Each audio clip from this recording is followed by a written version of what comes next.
Abakunzi ba Rosette Vibes twongeye kubasuhuza nyuma y'igihe tutagaragara kuri YouTube channel, twongeye twagarutse gusa tubabibutsa yuko twahinduye n'imikorere. Hari impinduka zabayemo mu biganiro twagiye dukora.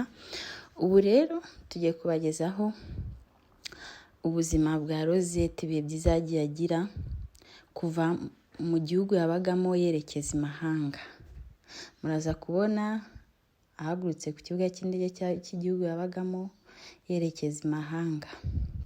So urugendo rwa Rosette tuzabasangiza uko yabayeho mu imahanga, icyahindutse kuri we, ibyari gukora ubu ngubu. Tuzajya tugenda dusangira ibintu bigiye bitandukanye, tubagezaho ibyo mutari muzi, like mu biribwa, mu guteka, ibihe byiza, gutembera ibihugu bigiye bitandukanye, byose muzabisanga kuri Rosette Vibes.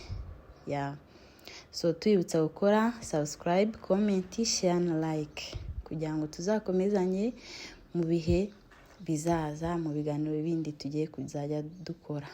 Ntimucikwe rero.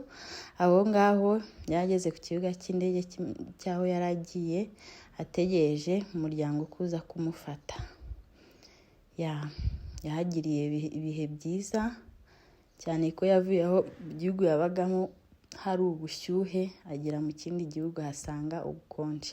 Ntabwo byamworoheye kuva mu gihugu yabagamo ko nticyakonjaga cyane, nticyanashyuhaga cyane, ariko icyo yagezemo cyarakonjaga cyane. Ntimuzacikwe n'indi part.